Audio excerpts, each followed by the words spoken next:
ఈ సత్య సువార్త సర్వజనులారా కనరండి. ప్రభు సత్య సువార్త వినవచ్చిన ప్రియులకు విమోచన యేసు వార్త.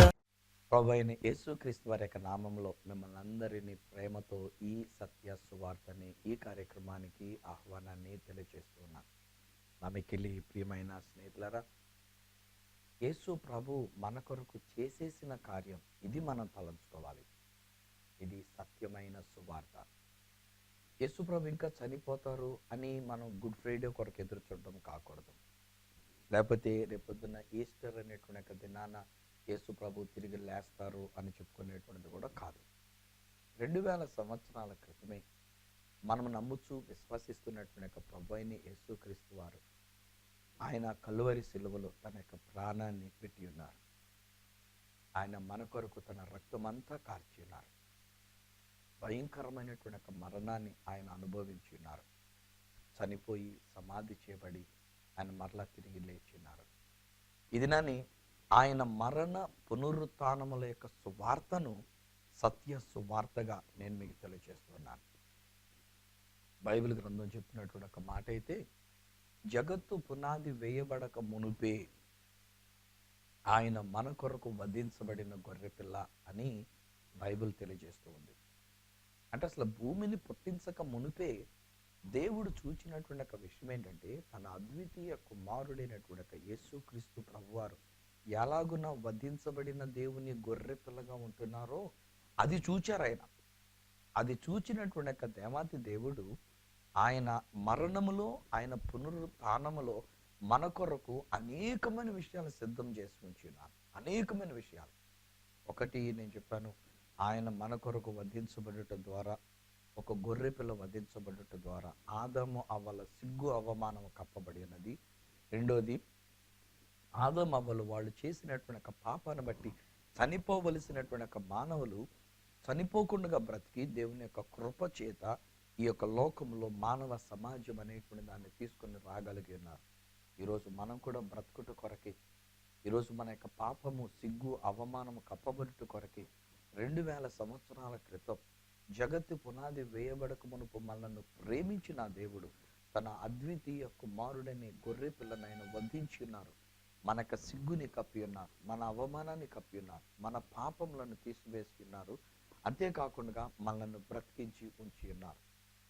జగత్తు పునాది వేయబడక మునిపే వధించబడినట్టుగా కనబడినటువంటి ఆ గొర్రె పిల్లను చూచినటువంటి దేవుడు నోవా కాలంలో ప్రజలందరూ కూడా పాపములో జీవిస్తుంటే వారి మీదకి తన ఉగ్రతను రప్పించి వాళ్ళందరినీ లయం చేసిన తర్వాత నోవా గారిని బయటికి రమ్మని చెప్పినప్పుడు ఈ నోవా గారు ఒక పరిశుద్ధమైనటువంటి ఒక గొర్రె పిల్లగా ఉన్నటువంటి ఒక గొర్రె పిల్లని లేక పరిశుద్ధమైనటువంటి జంతువులు కొన్నిటిని తీసుకొని వాటిని వధించి వాటి యొక్క రక్తమును అక్కడ ప్రోక్షించి వాటి యొక్క కళేబరం లేక వాటి యొక్క శవములు మాంసాన్ని దేవునికి ఒక హోమముగా లేక దేవునికి ఒక ఇంపైనటువంటి హోమముగా అర్పించినప్పుడు అది ఆగ్రహించినటువంటి ఒక దేవుడు అంటాడు కదా, ఇక మీదట ఈ మనుషులు ఎంత చెడ్డవాళ్ళయ్యున్నా వీళ్ళని నేను సంహరించను, వీళ్ళని నేను పాడు చేయను, వీళ్ళని నేను చంపేను, వీళ్ళ మీద నా కృపా కనికరము చూపించి ఉగ్రత రానివ్వకుండా నేను వీళ్ళని కాపాడుతానని చెప్పేసి ఒక నిత్య నిబంధన, ఒక ధనుస్సు అనేటువంటి ఒక నిబంధన అక్కడ దేవుడైన యెహోవా నరులతో చేసినట్టుగా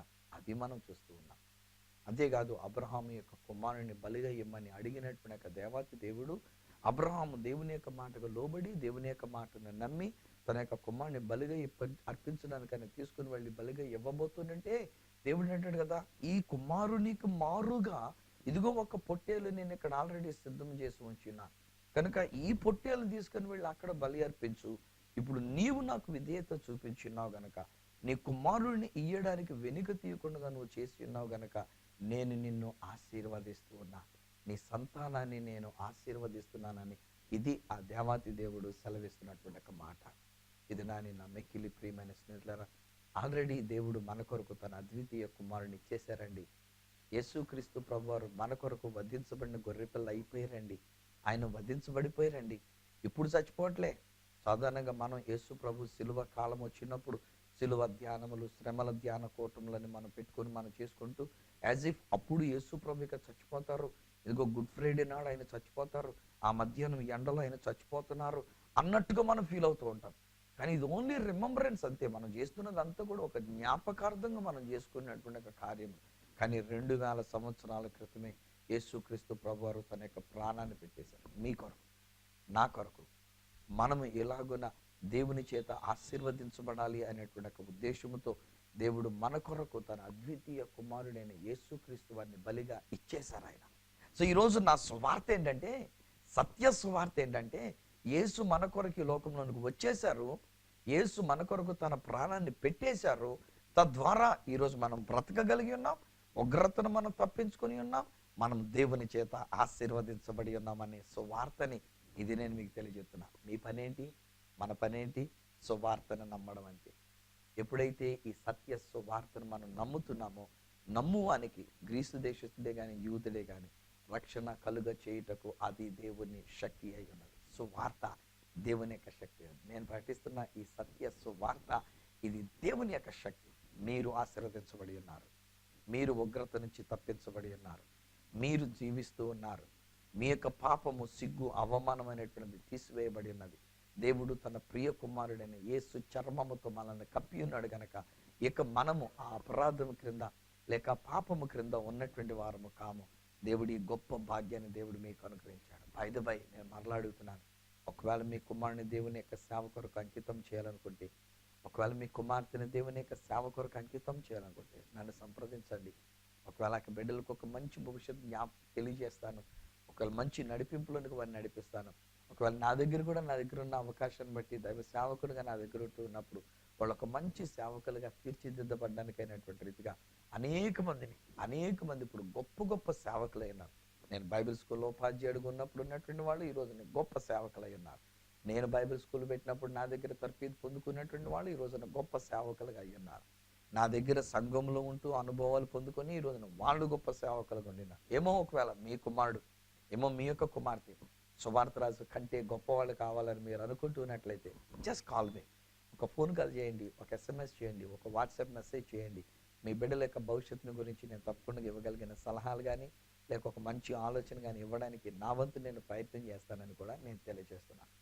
ఈ రోజుని ఇలాంటి విషయంలోనే మరి యొక్క మాట బైబిల్ గ్రంథంలో నుంచి నాకు జ్ఞాపకం వచ్చినటువంటిది మీతో నేను పంచుకుంటూ ఉన్నాను. ఇది ఎవరిని గురించి అంటే యోసేపును గురించినటువంటి విషయం.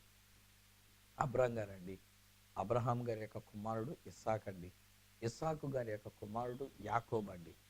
ఇప్పుడు యాకోబుకి మరి యొక్క పేరు ఇస్రాయేలు అనేటువంటి ఒక పేరు పెట్టబడి ఉన్నదండి. ఇస్రాయేలు యొక్క ప్రజల్ని దేవుడు బహుగా ఆశీర్వదించినాడు. అయితే ఇప్పుడు యాకోబు అనేటువంటి ఒక ఇస్రాయేలు కలిగినటువంటి ఒక సంతానం దాదాపు 11 లేక 12 మంది వరకు వారికి ఏర్పాటు చేయబడి ఉన్నారు. వారిలో యాకోబు యోసేపుని బహుగా ప్రేమించాడంట.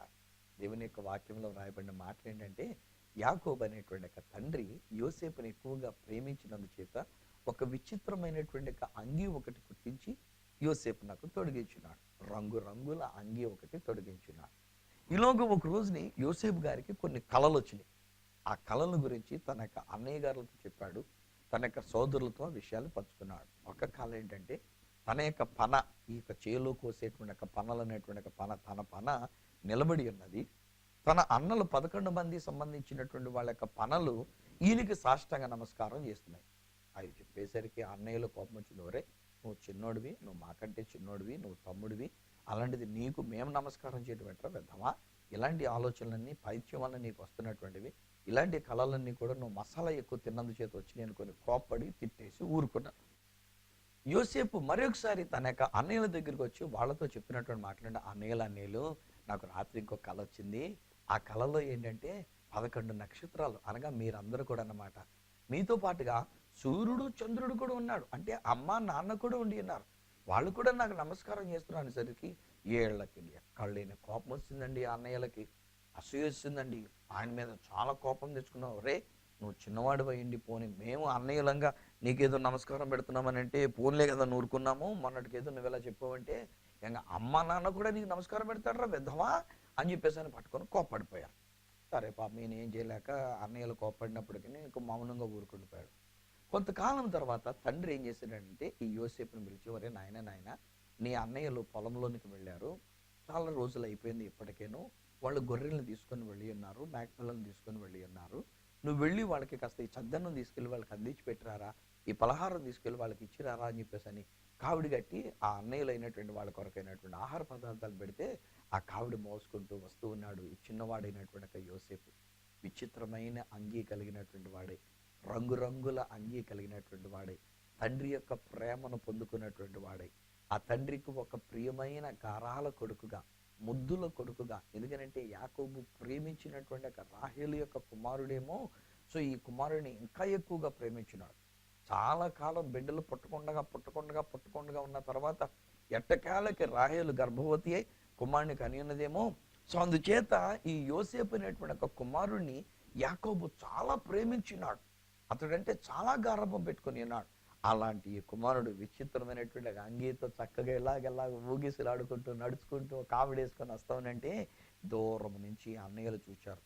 వాళ్ళలో వెంటనే దుర్బుద్ధి పుట్టినది. వాళ్ళు అనుకున్నారు కదా, ఒరే మన మీద కలలు కన్నవాడు వస్తున్నాడు రా, ఈయన ఇక్కడ చంపేసి ఇక్కడ పాతి పెట్టేద్దాం రా, వీడు కలలు ఏమవుతాయో చూద్దాం. హాయ్ ఫ్రెండ్స్, ఈరోజు నాకు మాట నేను మీతో కూడా చెప్పిన, ఎప్పుడైనా ఏదైనా విషయం దేవుడు మన కొరకు ఒక దర్శనం అంటూ ఇస్తే, ఎప్పుడైనా ఏదైనా ఒక ప్రణాళిక దేవుడు మన కొరకు కలిగి ఉండి మనల్ని ఆశీర్వదించడానికి, మనల్ని అభివృద్ధి పరచడానికి అని చూస్తే బయట వాళ్ళు ఎవరో కాదండి, సొంత బ్రదర్సే మన మీద వ్యతిరేకమైపోతారు. మన సొంత వాళ్ళే. ఒక్కొక్కసారి నేను అంటాను, మన సమాజంలో ఉన్నటువంటి వాళ్ళే, మన ఇంట్లో ఉన్నటువంటి వాళ్ళే, మన సంఘములో ఉన్నటువంటి వాళ్ళే మనకు వ్యతిరేకమైపోయేటువంటి ఒక ప్రమాదం కనబడుతుంటుంది. సొంత బ్రదర్స్, బయట వాళ్ళు కాదు. నా మటుకు నాకండి ఎట్టి పరిస్థితుల్లో నేను చెప్పగలనండి, బయట ఉన్నటువంటి క్రైస్తవేతరులైనటువంటి వాళ్ళు నాకు ఎప్పుడు కూడా శత్రువులు కారు. ఒకళ్ళు ఎవరునంటే నా తోటి తర్జుమాలు చేసేటువంటి వాళ్ళు, నా తోటి సేవకులైనటువంటి వాళ్ళు, నా తోటి వారిగా దేవుని యొక్క సేవలో వాడబడుతున్నటువంటి వాళ్ళు, ఒకవేళ నాతో పాటు సేవకులుగా సువార్తను ప్రకటించడానికి పిలువబడిన ప్రసంగికులు, ఇలాంటి వాళ్ళే మన మీద అసూయలు పడేటువంటి. బట్ డోంట్ వర్రీ, ఈరోజంట కలచినవాడు దేవుడు, ఆ దర్శనాన్ని మీకు ఇచ్చినవాడు దేవుడు, ఆ పని మీకు అప్పగించినవాడు దేవుడు. ఆ దేవుడు చూసుకుంటాడు. ఒకవేళ ఇలాంటి అసూయలన్నీ కూడా మనకు మేలు కొరకే తప్ప మనకి కీడు కొరకు కాదు. నేను మరలా చెప్తున్నాను ధైర్యంగా, ఒక దైవ సేవకుడు ఒకవేళ నీవు కలవరపడుతూ ఉండి ఉన్నావు, బహుశా నిన్ను కొంతమంది కిడ్నాప్ చేసినట్టుగా చేసి ఈరోజు నేను నీ మీద నానా రకాలైన అబద్ధాలు వేసి యూట్యూబ్లో పెట్టి లేకపోతే ఇంకెందులోనో పెట్టి నీ గురించి సోషల్ మీడియాలో పెట్టేసి ఏమేమో అన్పాపులర్ చేసినారు. డోంట్ వర్రీ, అసలు ఆ విషయం అసలు ఎత్తద్దండి, అది వాస్తవం అంతే. సత్యాన్ని చూడండి, మీ కొరకు వధించబడిన దేవుని గొర్రె పిల్ల మీ కొరకు ఆల్రెడీ వధించబడి ఉన్నారు. మిమ్మల్ని ఆశీర్వదించడానికి, మిమ్మల్ని గణపరచడానికి, మిమ్మల్ని ఒక ఉన్నతమైనటువంటి స్థితిలో మీరు తీసుకొని వెళ్ళడానికి ఆ దేవాతి దేవుడు మీ కొరకు ఆయన సంసిద్ధంగా ఉంచబడినాడు. హల్లెలూయా. అదే నేను ఒక మాట చెప్తున్నా. నాకు ఈ మధ్యలో కూడా ఒక బ్రదర్ నన్ను కలుసుకొని, అన్న ఒక తమ్ముడు కానీ నన్ను ఆదరించాలన్నా, నీవు నన్ను ధైర్యపరచాలన్నా, ఇలాంటి పరిస్థితి నేను ఎదుర్కొన్నానన్నా, ఇలాంటి విషయం నాకు జరిగిందన్నా, నన్ను గురించి ఇలాగ కొందరు బెదిరించారన్నా, అదన్నా ఇదన్నా అంటుంటే కొంతసేపు దాకా విన్నా. తర్వాత నిన్న బ్రదర్కి మీరు అది మర్చిపోరా, ఇంకా విషయం ప్రస్తావన లేకుండా ఉంటారు మీరు అలాగనా, ఏంటి మీరు ఎంతసేపు దాకా అదే మాట్లాడుతున్నారు. ఫర్గెట్ అండి, దట్ ఈస్ నథింగ్. అసలుకేనో అది మీకు ఏమీ కాదు. నిజానికి చెప్పాలంటే మీరు ఇంకా రెండింతల ఆత్మాభిషేకంతో ముందుకు సాగిపోవడానికి దేవుడు ఒక మంచి అవకాశంగా, అదునుగా దేవుడు మీకు ఇచ్చిన take it as a challenge. ఒక సవాలుగా తీసుకోండి. ఒక సింహం కానీ ఒక పులి కానీ 2 అడుగులు వెనక్కి వేసిందంటే దాదాపు 20 అడుగులు ముందుకు దూకుతుంది కదా. సో అలాగే మీరు కూడా ఒకవేళ 2 అడుగులు వెనక్కి వేసి అలాంటి మాటలు మీతో చెప్పించారు, పలికించారు అని అంటే డోంట్ వరీ. ఇప్పుడు దానికంటే మించిన రీతిగా దేవుని యొక్క సేవలో మీరు ముందుకు సాగిపోదురు. కానీ ఇప్పటి వరకు మీరు వాడబడిన దానికంటే బలమైన రీతిగా ఇప్పుడు దేవుని కొరకు మీరు వాడబడడానికి ఇది మీరు వెళుతున్నారు కనుక మీరు అసలు కలవరపడాల్సిన పని లేదు, దాని గురించి ఆలోచించవలసిన పని లేదు అంటున్నా. ఈరోజు నేను అలాంటి దైవ సేవకులను ఒకరు చూస్తున్నా. సంఘంలో మీకు వచ్చిన వ్యతిరేకత, మీ కుటుంబంలో మీకు వచ్చిన వ్యతిరేకత, బహుశా మీ జీవితంలో మీరు ఎదుర్కొన్నటువంటి పరిస్థితులు, మీ సొంత వాళ్ళే మిమ్మల్ని పాడు చేసి చూస్తున్నటువంటి అసూయ, ద్వేషములు అనేటువంటివి మీరు తట్టుకోలేకుండా ఉండినారు. ఒకరైతే ఎందుకు వచ్చిన సేవ వదిలేస్తే మంచిది కదా అని చెప్పేసి అని అలా మీరు అనుకున్నారు. వద్దు, అలా కూడా అనుకోవద్దు. ఈరోజు నేను చెప్తున్నా, ఆ దేవాతి దేవుడు మీకు తోడుగా ఉండి ఉన్నాడు. ఆయన మీకు దర్శనం ఇచ్చాడు. ఆయన మిమ్మల్ని లేవనెత్తుకుంటారు. రండి, ఈ యోసేపు జీవితంలో ఏం జరిగిందో చూడండి. దగ్గరికి వచ్చిన తర్వాత వాళ్ళ కొరకే ఆహారం తీసుకొని వచ్చాడు. వాళ్ళు ఏం చేశారు, మనోడిని పట్టుకొని తీసుకెళ్ళి గోతులో పడేశారంట.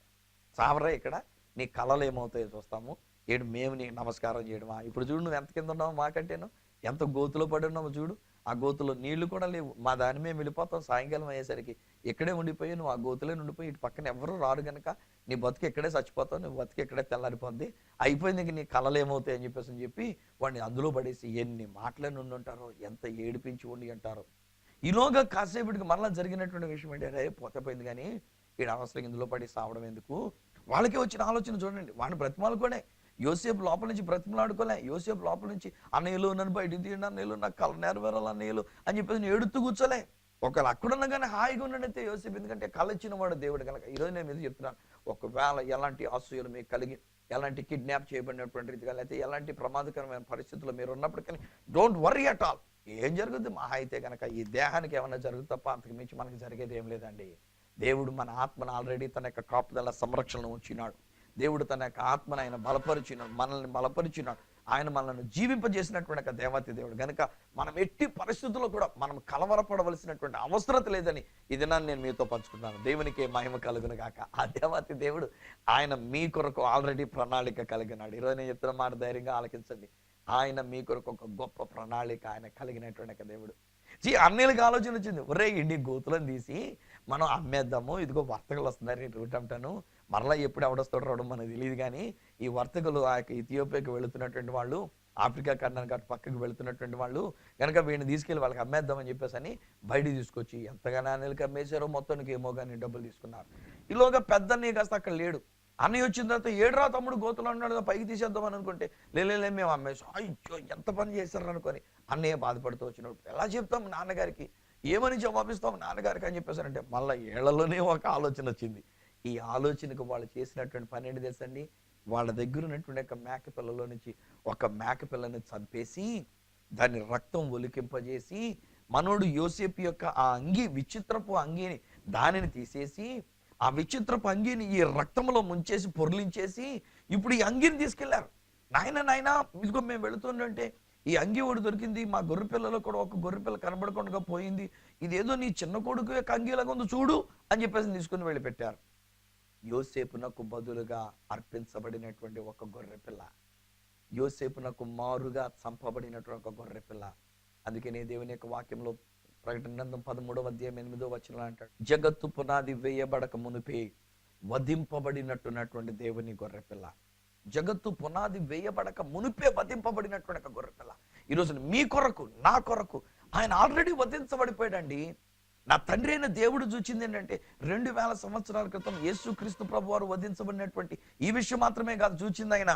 నా తండ్రి అయినటువంటి దేవుడు చూచింది ఎప్పుడో ఆదము దగ్గరనే వధింపబడిన గొర్రె పిల్లను చూచినాడు, నోవాహు దగ్గర వధింపబడిన గొర్రె పిల్లను చూచినాడు, ఇస్సాకుకు మారుగా వధింపబడిన గొర్రె పిల్లను చూచినాడు, యోసేపునకు బదులుగా వధింపబడినటువంటి ఒక గొర్రె పిల్లను చూచినాడు. ఆ గొర్రె పిల్ల వధించబడుట వలన, చంపబడుట వలన ఇప్పుడు యోసేపు తప్పించబడి ఈయన ఐగుప్తు దేశానికి ఒక బానిసగా ఈయన వెళుతూ ఉన్నాడు. బహుశా ఒంటెలకు కట్టేసి దాని వెనకాల మనోడు ఒక బానిసగా వెళుతున్నటువంటి ఒక బానిస బ్రతుకు ఆలోచించుకుంటూ ఉండి ఉండొచ్చు. అయ్యో దేవా, ఏంటి నీవు నాకు ఇచ్చినటువంటి దర్శనం ఏంటి, నేను ఇంతటి వరకు నేమో గోతులో పడి ఉండటం ఏంటి, ఇప్పుడేమో ఈ ఒంటెల వెనకాల నేను ఇలాగునొక బానిసలాగా వెళుతూ కట్టబడి నేను వెళుతున్నటువంటి ఒక విషయం ఏంటి. బహుశా ఐగుప్తు దేశానికి వెళ్ళిన తర్వాత అక్కడ మనుషుల యొక్క సంతలో మనోడిని పెట్టినప్పుడు బట్టలేమీ లేకుండా మనోడిని అక్కడ మనుషుల సంతలో, మనుషులు నమ్మేటువంటి సంతలో పెడితే పొతిఫర్ అనేటువంటి ఒక రాజుగారి దగ్గర ఉన్నటువంటి సైన్యాధిపతి అతడు వచ్చి చూస్తాడు, బాగున్నాడు, పరువంగా ఉన్నాడు, మంచి 6 ప్యాక్ బాడీ లాగా ఉన్నాడు, చాలా మంచిగా కనబడుతున్నాడు అనుకొని అతను కొనుక్కొని ఇంటికి తీసుకొని వెళ్ళి అతడు ఒక చిన్న తువ్వాలాడి తెచ్చినాడు. నువ్వు పనుడు గనక తువ్వాలు కట్టుకొని ఇంట్లో పని చేసుకోరా అని చెప్పేసి తన దిగంబరత్వానికి ఆ తువ్వాలను కట్టిస్తే ఆ తువ్వాలు కట్టుకొని ఆ ఇంట్లో పని చేస్తున్నటువంటి వాడుగా అక్కడ పని చేస్తున్నటువంటి ఒక వ్యక్తి. కానీ శ్రేష్ఠులారా, ఇవన్నీ దేవుడు ఇచ్చినటువంటి దర్శన ప్రకారంగా వెళ్ళడానికి ఆ ఉన్న తువ్వాలు కూడా అక్కడ ఉండిపోయింది. ఎందుకంటే ఆ ఇంట్లో ఉన్నటువంటి ఆమె శోధించింది, నువ్వు నాతో పాపం చేయడానికి రాని తువ్వాలు పట్టుకుంటే ఆ తువ్వాలను అక్కడే విడిచిపెట్టేసి వెళ్ళిపోయాడు. తత్ఫలితం 2 సంవత్సరాలు పైబడి అతడు చెరసాలలో ఉంచబడి ఉన్నాడు. కానీ మనం అలా ఆయన యొక్క జీవితంలో కనుక మనం చూసినట్లయితే ఒకానొక సమయంలో ఇదే జైల్లో ఉండినటువంటి వాళ్ళకి తాను చెప్పినటువంటి కళ భావాన్ని బట్టి తిరిగి రాజుగారి దగ్గరికి పని చేసుకోవడానికి అన్నట్టుగా వెళ్ళినటువంటి ఆ మనుషుడు రాజుగారికి ఒక కళ వచ్చినప్పుడు రాజుగారు కలవరపడుతూ, ఏంటబ్బా ఈ కళ నాకు అర్థం కావట్లేదు, బక్కగున్న ఆవులేంటి, బలిసినటువంటి ఆవులు ఏంటి, ఈ పక్కకు ఉన్నటువంటి ఆవులు బలిసిన ఆవులు మింగేటువంటి, నాకేం అర్థం కావట్లేదు అని కలవరపడుతుంటే అప్పుడు గుర్తుకొచ్చింది ఆయనకి, రాజా నేను చెరసాల్లో ఉన్నప్పుడు ఒక ఆయన ఉన్నాడు, నా కలల భావాన్ని చెప్పినటువంటి వాడు, నా ప్రకారంగా ఆ కలభావ ప్రకారంగా నా తోటివాడు చంపబడ్డాడు, నాకు చెప్పండి ప్రకారంగా నేను తిరిగి వచ్చి ఉద్యోగంలోకి వచ్చా, మీరు ఆయనని పిలిస్తే గనక ఆయన మీ కలభావాన్ని చెప్తాడు. అబ్బా ఎంత అద్భుతం అండి. అప్పుడు రాజుగారు పిలిపిస్తే గడ్డం గీయించుకొని మంచి బట్టలు వేసుకొని రాజు వస్త్రాలు వేసుకొని రాజుగారి దగ్గర తీసుకొని రాబడి రాజుగారికి కలిగినటువంటి కళను చెప్పేసరికి దాని యొక్క భావాన్ని చెప్తే, ఈ రోజు కూడా మన యొక్క భారతదేశంలో భారత గిడ్డంగులు అంటాం కదా, భారత ఆహార గిడ్డంగుల సంస్థ అని చెప్పేసి అని, ఫుడ్ కార్పొరేషన్ ఆఫ్ ఇండియా అని చెప్పేసి అయినటువంటి రీతిగా ఆనాడు యోసేపు గారు ఇచ్చినటువంటి ఆలోచన అండి, దేవుని యొక్క జ్ఞానం చేత ఇచ్చినటువంటి ఒక ఆలోచన అండి, ఐగుప్తు దేశాన్ని కాపాడడానికైనటువంటి రీతిగా దేవుడు పంపించినటువంటి ఒక ప్రణాళిక అండి. అక్కడ ఒక గొర్రె పిల్ల వధించబడటం వలన యోసేపుని తీసుకొని వెళ్ళి ఐగుప్తు దేశంలో పెట్టాడు. ఐగుప్తు దేశంలో రాజు తర్వాత రాజు అంతటిగా ఒక గవర్నర్గా దేవుడు అక్కడ అతన్ని ఆశీర్వదించినాడు. దేశానికి ఐగుప్తు దేశానికి దీవెనకరంగా ఉండటం మాత్రమే కాదు, అక్కడ ఉన్న మరి ఒక విషయం ఏంటంటే, ఈ యోసేపున కలిగినటువంటి కళ భావములు అక్కడ జరగటం మొదలు పెట్టమని, దేశమంతా చుట్టుప్రక్కల ఉన్న దేశాల్లో కూడా కరువు వస్తుందంటే యాకోబు గారు పిలిచి అంటాడు, రే నాయనలారా, ఐగుప్తు దేశంలో మంచిగా ఆహారం దొరుకుతుందంట, అక్కడ ఆహారం అమ్ముతూ ఉన్నారంట, ఎంతమంది కూర్చున్నటువంటి పంటను తీసి అమ్ముతున్నారంట, వెళ్ళండిరా, మనం ఇక్కడ కరువుకి చచ్చిపోతూ ఉన్నాం, కరువుకి మనం అలమటించిపోతూ ఉన్నాం, ఆహారం లేక మనం కష్టపడుతూ ఉన్నాం, వెళ్ళి మీరు అక్కడికి వెళ్ళి అక్కడ రాజుగారిని అడిగి అక్కడి నుంచి తీసుకొని రండి అంటే, ఈ యొక్క అన్నయ్యలైనటువంటి వాళ్ళు, యోసేపు యొక్క అన్నలుగా ఉండినటువంటి వాళ్ళు, వీళ్ళున్న ఈ వేషంలోనే వచ్చినారు. అక్కడ యోసేపు మాత్రం ఐగుప్తు దేశపు వేషంలో ఉండి ఉన్నాడు గనక, ఈయనే మేము అమ్మేసినటువంటి తమ్ముడని ఈ యొక్క అన్నయ్యలైనటువంటి వాళ్ళు గుర్తించలేకపోయారు, యాకోబు యొక్క సంతానం గుర్తించలేకపోయి ఉన్నారు. పాపం మీరు వెళ్ళి ఆయనకి సాష్టాంగ నమస్కారం చేస్తే అది చూచిన యోసేపు కన్నీళ్లు తట్టుకోలేకపోయాడు. నా అన్నయ్యలు దేవుడు చెప్పినటువంటి దర్శనం ప్రకారంగా ఈరోజు నిజంగానే వాళ్ళు వచ్చి నాకు నమస్కారం చేస్తున్నారు. గబగబా లోపల గదిలోనికి వెళ్ళిపోయి బోరు నేడ్చాడంట కాసేపు, దేవా నా అన్నయ్యలు తీసుకొచ్చి నాకు నమస్కారం పెట్టేటట్టుగా చేస్తున్నాం. అప్పుడు ఎప్పుడో ఇచ్చినటువంటి కళ ఈరోజు నేను ఐగుప్తు దేశానికి రాజు తర్వాత రాజు అంతటి వనగా ఉండటం మాత్రమే కాకుండా మా అన్నయ్యలకి నేను ఆహారం పెట్టేటువంటి వనగా మరల వచ్చి అన్నయ్యలకి తన సంగతిని తెలియజెప్పుకొని ఈసారి తన తండ్రిని, తన యొక్క కుటుంబాన్ని, తన యొక్క తోబుట్టులను 70 మందిగా ఉండినటువంటి యాకోబు యొక్క సంతానం అంతా కూడా ఐగుప్తు దేశానికి రావడానికి, వాళ్ళు ఇక్కడ బ్రతకడానికి. అప్పుడు ఒక చక్కని మాట అంటాడు ఈ యోసేపు అంటున్న మాట ఏంటంటే, అన్నయ్యలారా విచారించకండి, నేను మిమ్మల్ని ఏమీ కష్టపెట్టను, నేను మీ మీద ప్రతిఘటన తీర్చుకోను, నేను మీ మీద నా అక్కస్సును తీర్చుకోను, మీరు నాకు చేసినటువంటి దానికి నేను దానికి ప్రతిఫలంగా నేను మీ నుండి మిమ్మల్ని ఏది శిక్షించను, మిమ్మల్ని ఏమీ కష్టపెట్టను. కానీ ఇదంతా దేవుడే మన కొరకు చేసినాడు, మిమ్మల్ని కాపాడడం కొరకు మీకంటే ముందుగానే దేవుడు నన్ను ఇక్కడ తీసుకుని వచ్చినాడు. ఆ రోజున మీరు ఆ మేకపిల్లను వధించి ఉండకపోతే నేను చచ్చిపోతే ఏమైపోయి ఉండేదో, కానీ మీరు నన్ను కాపాడి ఉన్నారు, ఒక మేకపిల్లను వధించారు, దాని రక్తంలో నా వస్త్రాన్ని ముంచి ఉన్నారు. నాన్నగారు తీసుకుని వెళ్ళినప్పుడు ఆయన అక్కడ నన్ను మర్చిపోయాడు కొంతకాలానికి, కానీ ఇదిగో నన్ను మరలా ఇక్కడ దేవుడు మీ కొరకు నన్ను ఇక్కడ తీసుకొని వచ్చినాడు. ఎస్ మై ఫ్రెండ్స్, ఈరోజుని మీ కొరకు దేవుడు తన కుమారుడైనటువంటి యేసుక్రీస్తు ప్రభువాన్ని బలియాగం అయిపోవడానికి పంపించినాడు. ఈరోజు మిమ్మల్ని దేశానికి దీవెనకరంగా ఆయన ఉంచుతున్నాడు. ఈ భారతదేశానికి మీలాంటి వాళ్ళు కావాలి, ఈ భారతదేశానికి జ్ఞానము కలిగినటువంటి వాళ్ళు కావాలి, ఈ భారతదేశానికి దేవుని ఆత్మాభిషేకము కలిగినటువంటి వారు కావాలి, ఈ భారతదేశాన్ని పరిపాలించడానికి దేవుని యొక్క జ్ఞానము కలిగినటువంటి వారు కావాలి. ఇది దేవుడు కోరుతున్నాడు. ఎప్పుడైతే అట్టి దేవుని జ్ఞానము కలిగినటువంటి వారు ఉంటామో ఆహారం మనకి సమృద్ధిగా ఉండినట్లుగా ఒక ఉన్నతమైన స్థానంలో మిమ్మల్ని ఉంచడానికి, మీకు బదులుగా దేవుడు ఒక మేక పిల్లను అక్కడ వధింప చేయబడ్డానికి, మనకు బదులుగా మన ప్రభు అయిన యేసుక్రీస్తు వారు ఆయన ఈ లోకంలోనికి వచ్చి మన కొరకు సిలువలో తన ప్రాణం పెట్టడానికి అన్నట్టుగా ఇది దేవుని యొక్క ప్రణాళిక. అందుకనే దేవుడు అంటాడు, జగత్తు పునాది వేయబడక మునిపే వధింపబడినట్టున్న దేవుని గొర్రె పిల్ల ఆయన ప్రభు అయిన యేసుక్రీస్తు వారు. 2000 సంవత్సరాల క్రితమే ఈ రోజునంటే మనం ఈ లోకంలో ఉండి ఉన్నాం, ఇప్పుడు ఈ యొక్క దేశంలో మనం ఉంటూ ఉన్నాం. కానీ ఆ దేవాతి దేవుడు 2000 సంవత్సరాల క్రితమే మనం పుట్టక మునుపు, మనం ప్రార్థించక మునుపు, మనం అడుక్కొనక మునుపు, మనం ఏడవక మునిపే మన కొరకు ఒక గొర్రె పిల్లగా ఆయన వధించబడి ఉన్నాడు. ఆయన రక్తములో ముంచబడినటువంటి వస్త్రములు కలిగినటువంటి మనం పరిశుద్ధమైన వస్త్రములతో మనం దేవుని కొరకు జీవించాలి, ఈ దేశము కొరకు మనం జీవించాలి. దేవుడు మీకు ఇచ్చిన జ్ఞానముతో ఈ దేశాన్ని ఒక మంచి మార్గంలోనికి నడిపించాలి. ఈ రోజున కూడా నేను కోరుకుంటున్నటువంటి ఒక మాట ఇది, ఈ దేశానికి మంచి నాయకత్వాన్ని దేవుడిస్తూ ఉన్నాడు, ఈ దేశానికి మంచి ప్రభుత్వాన్ని దేవుడిస్తూ ఉన్నాడు. గొర్రెపిల్ల రక్తములో కడగబడినటువంటి ప్రభుత్వం, అవినీతి అక్రమము చేయనటువంటి ఒక ప్రభుత్వం, నీతి నిజాయితీలు కలిగినటువంటి ఒక ప్రభుత్వం, గొర్రె పిల్ల రక్తంలో తమ వస్త్రములను ఉత్తుకొని తెల్లని కాగితం వల్లే ఉండినటువంటి ఒక జీవితాలు కలిగినటువంటి నాయకత్వాన్ని దేవుడు మన దేశానికి ఇస్తున్నాడు. అది మీరే కావచ్చు. ఈరోజు నేను నా కార్యక్రమాన్ని వీక్షిస్తున్న మీరు బహుశా ఎన్ని అసూయ ద్వేషాలు ఎదుర్కొని ఉన్నారు, ఎన్ని కష్టాలు ఇబ్బందులు ఎదుర్కొని ఉన్నారు, ఎన్ని నలిగిపోయిన పరిస్థితులను మీరు ఎదుర్కొని ఉండి ఉన్నారో, ఇది నా దేవుడు అంటున్నాడు, మిమ్మల్ని ఈ దేశానికి ఒక నాయకులుగా పెట్టడానికి, మిమ్మల్ని మీ యొక్క సమాజంలో ఒక నాయకులుగా పెట్టడానికి, మిమ్మల్ని మీ యొక్క వార్డులు మీ యొక్క ప్రాంతంలో ఒక నాయకునిగా పెట్టడానికి దేవుడు మీ కొరకే ఒక ప్రణాళిక కలిగినాడు. అయితే మనం చేయవలసిన విషయం ఏంటంటే ఆయన ఇచ్చిన దర్శనం ప్రకారంగా మనం వెళుతూ ఉండాలి. ఆయన ఇచ్చిన దర్శనాన్ని మనం చూస్తూ ఉండాలి.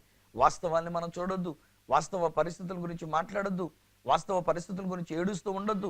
శ్రమలు వచ్చినా, కష్టాలు వచ్చినా, అసూయలు వచ్చినా, ద్వేషాలు వచ్చినా, అమ్మివేయబడిన ఒకవేళ బానిసలుగా మనం చేయబడిన దేశము కానీ దేశానికి మనం వెళ్ళవలసినటువంటి పరిస్థితి మన జీవితంలో ఏర్పడి ఉన్న ఈ దినాన్ని నేను చెప్తున్నటువంటి ఒక మాట ఏంటంటే దేవుడు మిమ్మల్ని దేశానికి ఒక నాయకులుగా ఉంచడానికి మీ కొరకు యేసు ఈ లోకంలోనికి వచ్చి ఒక గొర్రె పిల్లగా మన కొరకు వధించబడి ఉన్నారు. ఆ యేసయ్యకు మన జీవితాన్ని అంకితం చేసుకుందామా? ఆ దేవుని కొరకు మనకు జీవితాన్ని సమర్పణ చేసుకుందామా? ఈ దేశం కొరకు మనం ఒక దీవెనకరంగా ఉండడానికి ఆ యేసయ్య చేతుల్లోనికి మనం సమర్పణ చేసుకుందాం. తండ్రి, ఈ బిడ్డలను నీ చేతుల్లో పెడుతున్నాం నాయన. నిజమే, యోసేపు విషయంలో మేము ఆలోచన చేసినప్పుడు నైనా అన్నయ్యలు చంపేసి ఉండాల్సి వస్తే చంపేసి ఉండేవారేమో, ఆ గోతులనే విడిచిపెట్టేసి ఉంటే అక్కడే చచ్చిపోయి ఉండేవాడేమో. కానీ ఒక గొర్రె పిల్లను వధించి దాని యొక్క రక్తంలో ఆయన యొక్క వస్త్రాన్ని పొరలింపజేసి ఇతన్ని దూరంగా దేశానికి మా ప్రభు అమ్మివేసి ఉన్నారు. తను వెళ్ళినటువంటి దేశంలో ఎన్ని శ్రమలు వచ్చినా, ఎన్ని కష్టాలు వచ్చినా, ఎన్ని అపనిందలు వచ్చినా, ఎన్ని అవమానాలు ఎదురై ఉన్నా, నాన్న చెరసాలలో ఉండినటువంటి పరిస్థితులు ఎదురై ఉన్నా, నాన్న నీవిచ్చిన దర్శనం చొప్పున ఒక రాజుగా, రాజు తర్వాత అంతటి రాజుగా ఉండేటువంటి ఆధిక్యత నాన్న యోసేపుకు మీరు ఇచ్చినట్లుగానే ఇదిగో వీరి విషయంలో ఈ కుటుంబంలో నుంచి ఒక్కరిని నాయన నువ్వు అలా లేవనెత్తుచున్నావు, ఈ సమాజంలో నుంచి ఒక్కరిని నువ్వు లేవనెత్తుచున్నావు నాయన. దేశానికి నాయకులుగా, రాష్ట్రానికి నాయకులుగా, మా ప్రాంతానికి నాయకులుగా, మా యొక్క వార్డులో మేము ఒక నాయకులుగా, సంఘములో సమాజంలో ఒక నాయకులముగా, నాన్న పవిత్రమైనటువంటి వారముగా, గొర్రె పిల్ల రక్తంలో ఒతకబడిన వస్త్రములు కలిగినటువంటి వారముగా, నీతి నిజాయితీ కలిగినటువంటి వారముగా, పవిత్రమైనటువంటి జీవితాన్ని కలిగిన వారముగా, అట్టి ధన్యత నీ బిడ్డలమైన మాకు ఇచ్చినందుకు మీకు కోటి కోటి స్తుతులు మేము చెల్లించుకుంటున్నాం. యేసు నామములో ఈ బిడ్డలందరినీ నీ చేతిలో పెడుతున్నాను. ఇక మీదటనైనా మేము నీ కొరకు జీవించాలి, ఈ దేశం యొక్క క్షేమము కొరకు మేము జీవించాలి, ఈ దేశముకు ప్రయోజనకరంగా మేము జీవించాలి. అలాంటి ధన్యత ఈ బిడ్డలకు నేను ప్రకటిస్తూ వీరిని ఆశీర్వదిస్తూ యేసు నామమున ప్రార్థించి పొంది ఉన్నాము తండ్రి, ఆమేన్. తండ్రి, కుమార, పరిశుద్ధాత్మలను దేవదేవుని దీవెన ఆశీర్వాదం ఆయన బిడ్డలుగా మీకును మీ కుటుంబములకును నిత్యము తోడయుండి ఆశీర్వదించి దీవెనకరముగా ఉంచి నడిపించును గాక. ఆమేన్, ఆమేన్. స్నేహితులారా, మీరు దేవుని చేత ఆశీర్వదించబడి ఉన్నారు. ఈ దేశానికి దేవుడు మిమ్మల్ని ఒక దీవెనకరంగా ఉంచుతున్నాడు. ఏమో బహుశా ఒకరిని ఈ దేశంలోనే కాదు, మీరు ఇతర దేశాలకు వెళ్ళి ఇతర దేశంలోకి మీరు ఒక దీవెనకరంగా ఉండడానికి దేవుడు ఏర్పాటు చేసుకుని ఉన్నాడేమో. జస్ట్ దేవునికి మిమ్మల్ని మీరు సమర్పణ చేసుకోనండి. మీ కొరకు ఆయన వధించబడి ఉన్నాడు, మీకు మారుగా ఆయన మరణించినాడు. ఆయన జగత్తు పునాది వేయబడక మునిపే వధింపబడిన గొర్రె పిల్లగా మన కొరకు ఆయన వధించబడిన దేవాతి దేవుని యొక్క కుమారుడై ఉన్నాడు. ఆయన యందు మనం విశ్వాసం ఉంచడం వలన ఈ దేశానికి, మన రాష్ట్రానికి, మన ప్రజలకు ఒక మంచి నాయకులుగా ఉండడానికి, అనేక మందికి వారికి ఉన్నటువంటి సమస్యలకి ఒక పరిష్కారాన్ని ఇచ్చేటువంటి వారముగా దేవుడు ఇతర దేశాల్లో కూడా మిమ్మల్ని వాడుకోవడానికి అద్భుతమైనటువంటి ప్రణాళిక అండి. అటువంటి కృపా దేవుడు మీకు ఇచ్చినాడు. మీరు పొందుకున్న మేలులు, మీరు పొందుకున్న అనుభవాలు ఒకవేళ నాతో మీరు పంచుకోవాలని కోరుకున్నట్లయితే ఒక ఉత్తరం ద్వారా కానీ, ఒక SMS ద్వారా కానీ, వాట్సాప్ మెసేజ్ ద్వారా కానీ, లేక ఈమెయిల్ ద్వారా కానీ మీరు నాతో పంచుకోవాల్సిందిగా మనవి చేస్తున్నా. నా అడ్రస్ ఈ సత్య సువార్త, సామర్లకోట 533440, తూర్పుగోదావరి జిల్లా, ఆంధ్రప్రదేశ్. అడ్రస్ మరొకసారి చెప్తూ ఉన్నా, ఈ సత్య సువార్త, సామర్లకోట 533440, ఈస్ట్ గోదావరి డిస్ట్రిక్ట్, ఆంధ్రప్రదేశ్. అప్పటికొకరు మీరు నాతో ఫోన్లో మాట్లాడాలని కోరుకున్నట్లయితే నా ఫోన్ నెంబర్స్ 9848110907, 9440040992, 888855276662. ఒక నాకు ఈమెయిల్ చేయాలనుకున్నట్లయితే నా ఈమెయిల్ ఐడి esatyasuvartha@gmail.com. మళ్ళీ నెక్స్ట్ ప్రోగ్రాంలో మిమ్మల్ని కలుసుకునేటంత వరకు మనల్ని అందరినీ దేశానికి ప్రయోజకులుగా చేస్తున్న ఆ దేవాతి దేవుని చేతులకి మిమ్మల్ని అప్పగిస్తూ మీ దగ్గర సెలవు తీసుకుంటున్న మీ ప్రియ సహోదరుడు ఈ సత్య సువార్త రాజు.